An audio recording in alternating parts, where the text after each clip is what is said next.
Hello, my name is Brian Granger, and today I'm going to be talking to you about Jupyter Notebooks for machine learning and how you can scale up and enhance your productivity with Jupyter Notebooks on Amazon SageMaker.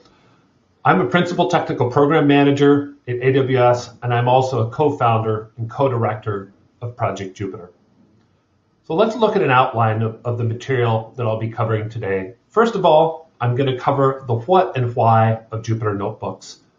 What are Jupyter Notebooks used for, and why would you want to use them in the first place for machine learning? Next, I'll be talking about some of the challenges of using Jupyter Notebooks in an enterprise machine learning context. And then I'll detail how Amazon SageMaker Studio notebooks address those challenges, both for administrators as well as end users who are doing data science and machine learning using Amazon SageMaker. I'll be covering setup and configuration of SageMaker Studio notebooks, as well as usage and collaboration. So first of all, the what and why of Jupyter Notebooks. Project Jupyter is an open source project that exists to develop open source software, open standards, and services for interactive and reproducible computing. And in my slides I provided a link to a review article and the Jupyter website. So let's look a bit more in detail and unpack this statement about what Jupyter is. Project Jupyter is a multi-stakeholder open source project, and the flagship application is the Jupyter Notebook. And I'm showing you a screenshot on the right of this slide of a Jupyter Notebook document. And the idea here is that Jupyter provides a document format and a web application for editing these document formats.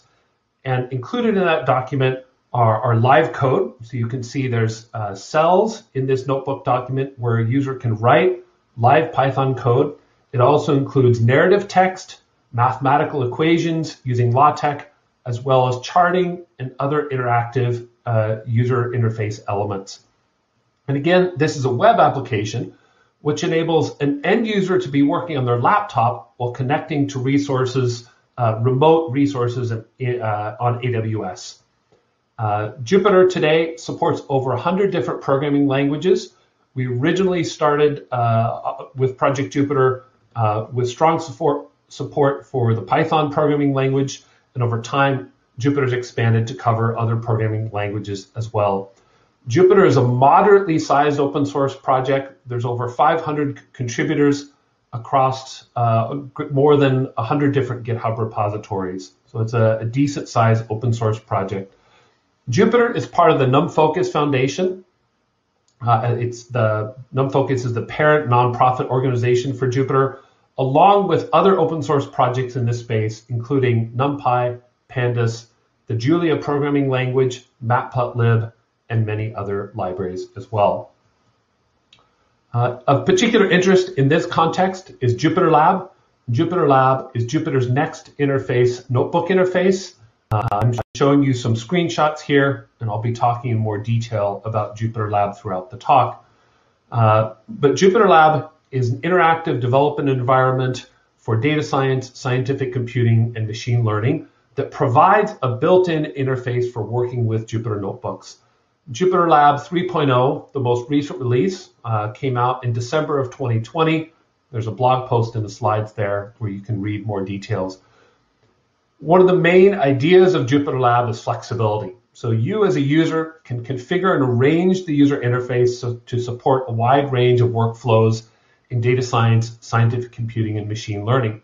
So for example, you may be working with Jupyter Notebooks and the file system, but you also might want a terminal shell open. And so you can have multiple notebooks, terminal shells, and other user interface elements as well, open and arranged to suit whatever you're doing at the time. Jupyter Lab is also extensible. So as a developer, you can use Jupyter Lab's public TypeScript and JavaScript APIs to write plugins that add new components and integrate with existing ones. In the Jupyter Lab ecosystem, extensions are just NPM and Python packages. So Project Jupyter is embracing the existing packaging infrastructures that exist for JavaScript and Python, making it very simple to write new extensions for Jupyter Lab. Most importantly in this context, Amazon SageMaker Studio is based on JupyterLab. So when you log in and you're using SageMaker Studio, you're using JupyterLab. I also provide a link there to the documentation for JupyterLab. So who uses Jupyter and how? Jupyter is used by a wide range of different personas and users, ranging from students and teachers, data engineers, data scientists, to scientists, analysts, and then a range of different people doing and practicing machine learning, ML engineers, ML researchers, and they're using Jupyter Notebooks and JupyterLab across a wide range of different activities, from data science, machine learning, scientific computing, data cleaning and transformation, exploratory data analysis, analytics, simulation, algorithm development, reporting, and data visualization.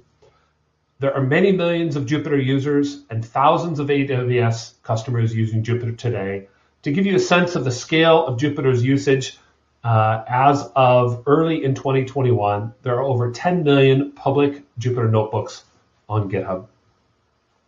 Here's a simple example of one of the ways that Jupyter is being used.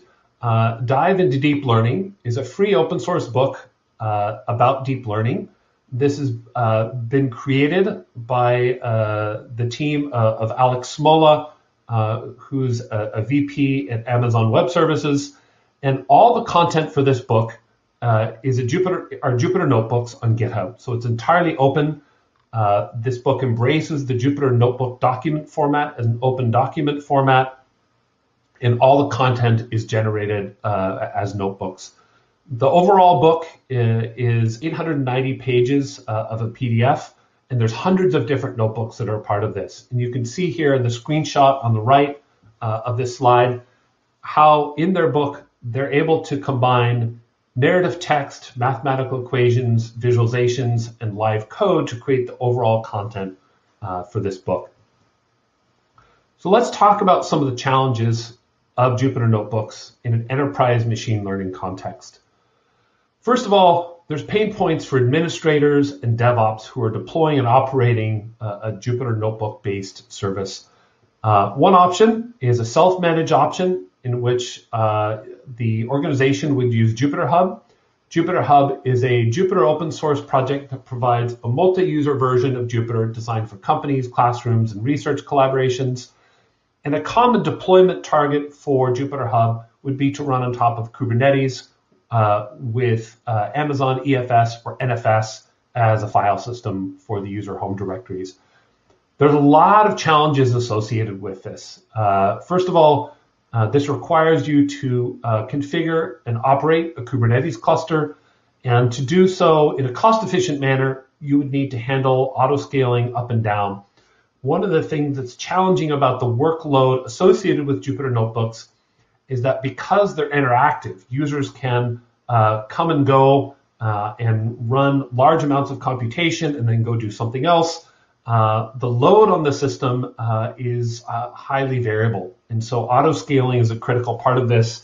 The way that I think about this is that if you're using Jupyter in a classroom setting, the students are going to use the application very heavily during class time and at a time when they might be doing a project or homework. And then other times during the week, they would be using it much less. And so the variable load requires intelligent auto-scaling. Second of all, you would need to integrate with your authentication SSO identity provider. You would need to configure and operate a shared file system such as Amazon EFS or NFS. And then for a lot of customers, having more advanced configuration of the security environment. So getting end-to-end encryption working can be extremely challenging in a system like this, especially when you add a shared file system like EFS or NFS to the mix. Many customers want VPC integration. Then there's questions around how do you distribute dependencies to users? So your users, when they're running code in a Jupyter Notebook, would need to install various Python packages. They might want to use Conda to manage environments. And so you'll have to figure out how do you get those dependencies to users. And then furthermore, we have a lot of customers who need to deploy their machine learning infrastructure in a way that adheres to various compliance programs such as HIPAA, FedRAMP, FERPA, or SEC regulations. Then there's more user-focused challenges, such as how do users collaborate? As an administrator or an operator of the platform, you'll get users coming to you asking for additional features. And then in addition to that, for the notebooks to be useful, users need access to other AWS services and data sets in their Jupyter notebooks. On the other side, there's pain points for end users. For example, a lot of users would ask, why do I have to pick an instance before I even start working? And this is a pain point that we've heard extensively from customers and also from open source Jupyter users, where a user needs to pick an instance before they even see the Jupyter interface and before they've even seen the data set. And maybe they don't even know how big the data set is or what types of algorithms or processing would need to be done with that.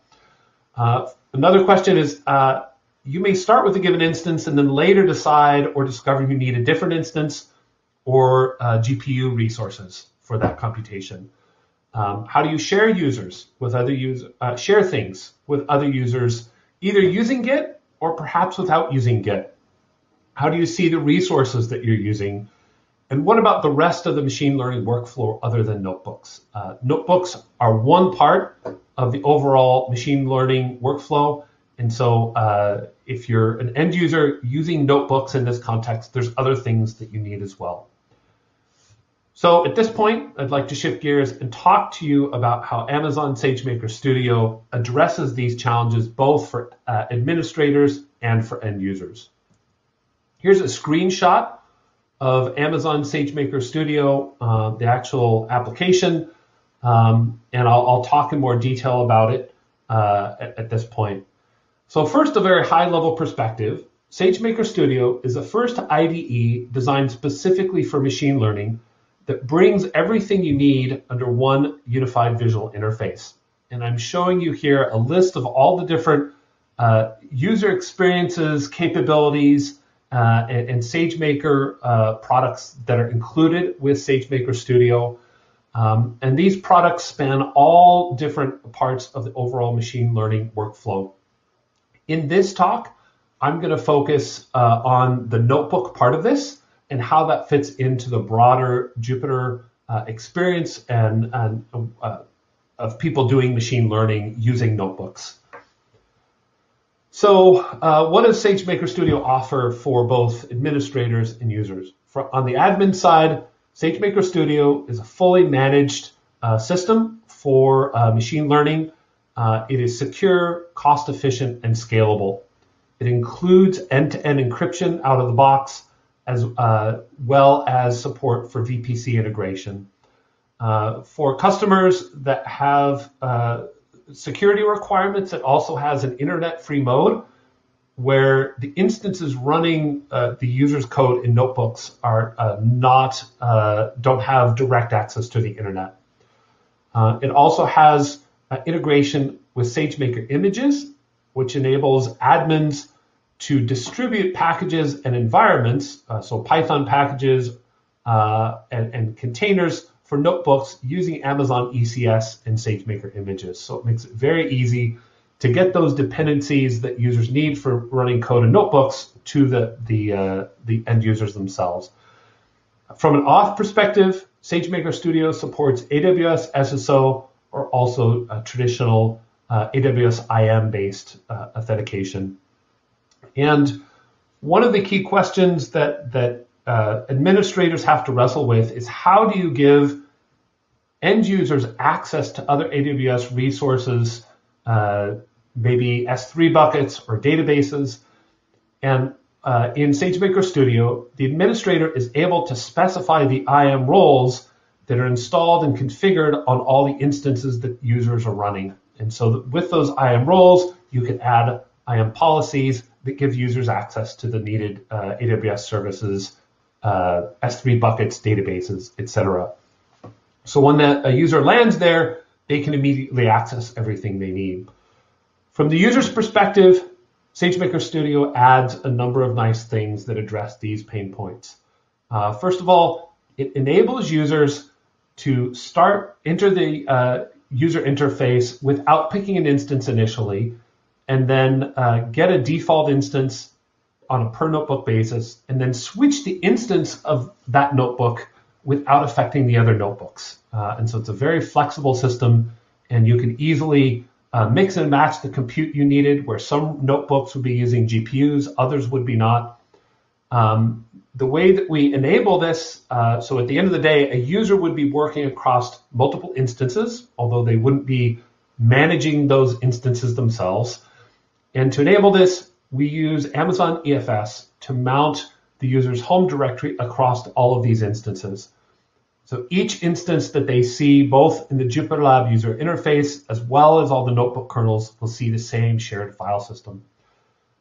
SageMaker Studio also has built-in notebook sharing, where a user can get a shareable link to a notebook, send it to their collaborators, and the collaborators can then get a version of that notebook to work with as well. And again, all of this, SageMaker Studio is built on the familiar JupyterLab interface. So let's walk through some of the flow of setting up and configuring SageMaker Studio from the administrator perspective, first of all. So the first abstraction in configuring SageMaker Studio is the SageMaker Studio domain. And I'm showing you here a screenshot in the AWS console of setting up a SageMaker Studio domain. There is a quick start path that takes only a few minutes and has very few choices to make. There's also a standard setup that gives a user, an administrator, more choices about how to configure this. The next step would be, here I'm showing the standard setup. In the standard setup, the administrator can pick between handling authentication with AWS SSO or AWS IAM. And both are possibilities. With IAM mode, your end users would be accessing SageMaker Studio through the AWS console. And with AWS SSO, they would be entering through a different ingress point and going through the SSO flow. Third, you'll get to pick an IAM role for the users. And again, this is the IAM role that gets installed in the instances the end users will be using, and that determines what they will be able to do, what other AWS resources, databases, S3 buckets they will be able to access from their Jupyter notebooks. Next, you can configure the network and storage. This is optional. You can pick the defaults and it will work perfectly fine. You can choose a VPC here, pick subnets, choose whether you're going to allow notebooks to access the public internet directly or instead be restricted to a particular VPC. You can specify security groups and then pick a storage encryption key that will be used for the EFS and EBS file systems. So a lot of configurability here. And as usual, we have a very high bar for security with this service. Next is SageMaker Images. SageMaker Images are a way of bundling up a container that has dependencies that will be used to run the user notebooks. And in addition to the low-level container, which would come from Amazon ECS, there's additional metadata that SageMaker provides that tells SageMaker Studio that there is a Jupyter kernel that can be used in a Jupyter notebook. And SageMaker Studio ships with a default set of images for common tasks. There's a general purpose data science image, and then there are images that are derived from Amazon deep learning containers for MXNet, TensorFlow, and PyTorch as well. And then there's also a base Python, a more vanilla Python image as well. In addition to that, you can bring your own containers and register an image that has a Jupyter Notebook kernel. And once you've done this as an admin, there's just a drop down that I'll show you in a second that users can leverage to pick which image they're using for a particular notebook. Then you can add users. In this context, I'm showing what it looks like to add a user in IAM mode. In SSO mode, you could add it using your upstream identity provider and then give them access to the SageMaker Studio domain. And then here's what it looks like once everything is running. And I want to emphasize that here I'm showing you all of the different configuration options that you can leverage for say a SageMaker Studio domain. For simple usage cases, most of these steps are optional, and you can click through and get to a running SageMaker Studio domain very quickly. I use this on a regular basis myself, and I'm often spinning up new domains, and it just takes a few minutes, and it is very straightforward. I should note here, you can see here I've created 2 users, and that showed in the user table. You can see the button to add additional users, and then in the right of each row in the user table, there's a link to open SageMaker Studio for that user. And so this is what users would see in IM mode based authentication. So let's look at SageMaker Studio from an end user. What do they see after an administrator has set this up? First of all, when you land in SageMaker Studio, you're going to see the SageMaker Studio user interface. And this is the launcher panel that I'm showing you here, the large panel. On the left side, there's a set of icons. The one that's being shown now is the file system. So this is the EFS home directory of the user that is mounted into the container where this SageMaker Studio server is running. And if I want to walk you through now how would a user create a notebook, and if you look at the different sections in the launcher, there's getting started, machine learning task and components, and the notebook and compute resources. And you'll see that I can select a SageMaker image. And so here I've collapsed the getting started and ML task and component sections. And I can pick an image. And again, this is where the user gets to pick what set of dependencies and packages are available for that particular notebook. The default image is a general purpose data science image that includes all the popular packages users would need for data science and machine learning. So user can pick an image at this point. Another thing I want to emphasize, if you go to the settings menu, you can pick the theme. The theme that's shown here is the SageMaker Studio Dark theme, but there's also the default JupyterLab light and dark themes. And the reason I want to show you this is just to emphasize that this really is, at the end of the day, JupyterLab based user experience with an additional set of machine learning based extensions that we've built for SageMaker as well. So I want to really make the connection between JupyterLab and SageMaker Studio clear in this. Users can also open a terminal and clone a Git repository. This is functionality that's built into JupyterLab itself. One of the things we've added with SageMaker Studio, though, is that when notebooks are run, they're actually run on a separate instance than the main Jupyter server. We call this in SageMaker Studio remote kernels. And so users are able to leverage multiple instances across their different notebooks. And you can open a terminal either on the Jupyter server or on any of those instances where your notebook kernels are running. And so that gives you a lot of flexibility about where you're doing compute.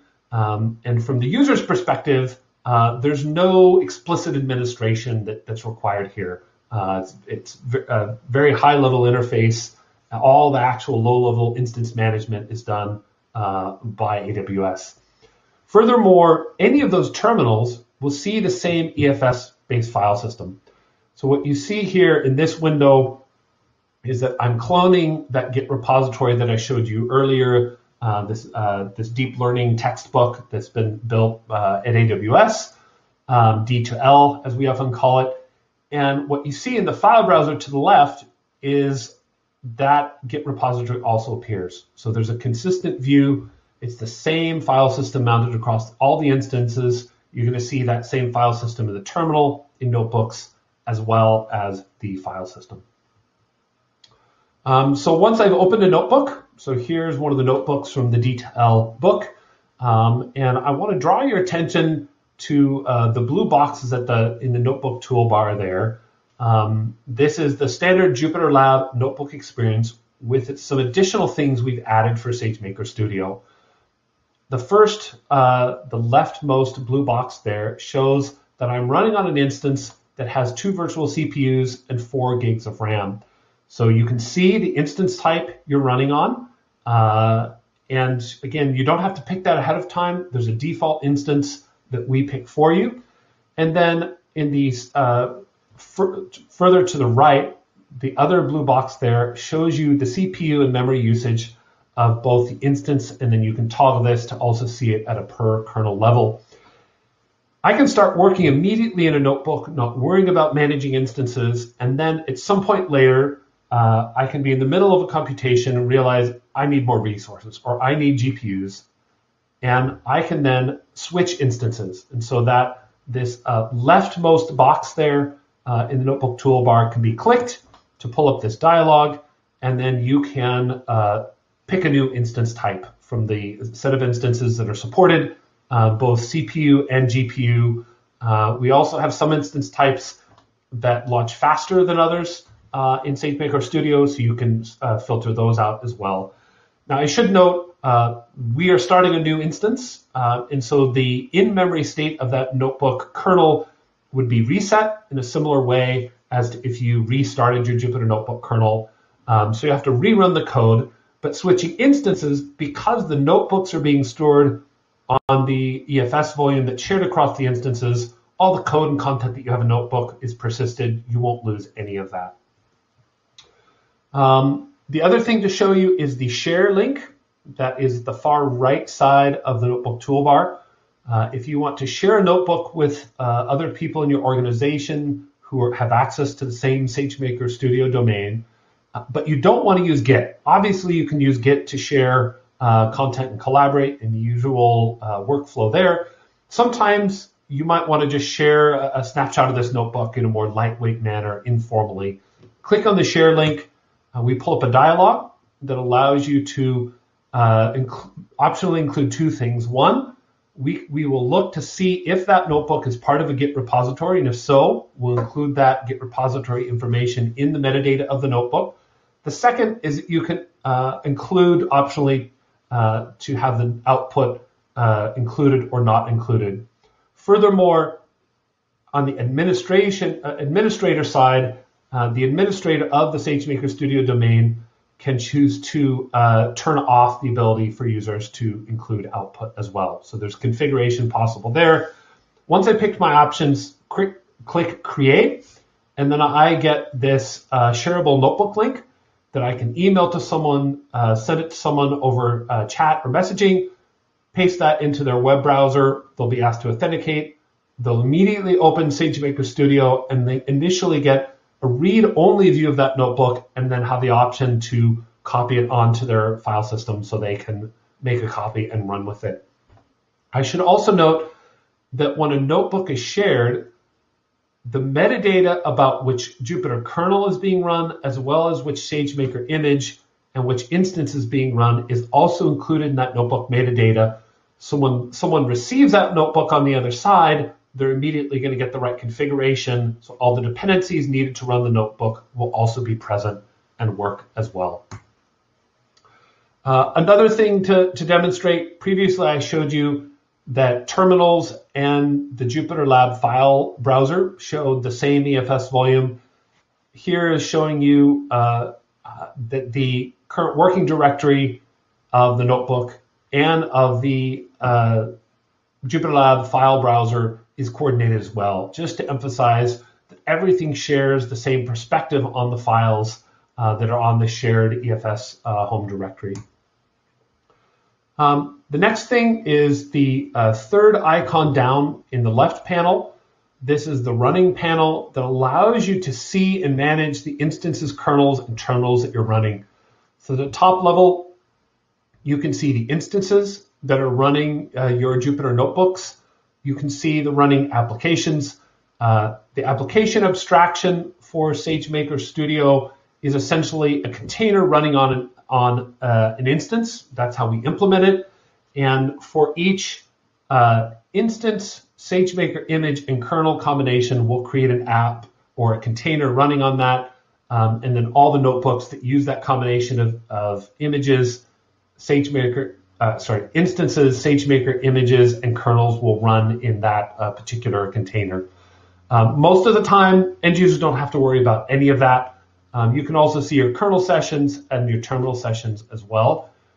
The other thing I'll point out on the screen is if you look in the notebook toolbar, just to the right of the drop-down that says Markdown, which would allow you to pick a Markdown or a code cell, there's a very small white terminal icon. At any time, you can click that icon and you'll see a new terminal window open that would be a terminal on the instance and in the container where this notebook kernel is running. So you can immediately drop into a terminal co-located exactly where this notebook is running as well. So to conclude, Amazon SageMaker Studio gives you a first-class Jupyter Notebook experience that's based on Jupyter open source architecture and Jupyter Lab. And this addresses critical pain points of configuring, operating, and using Jupyter for enterprise data science and ML. Here's a slide that gives you more details about some training and certification related to machine learning on AWS. You can follow up with that by looking at the slides for more details. And then thank you very much.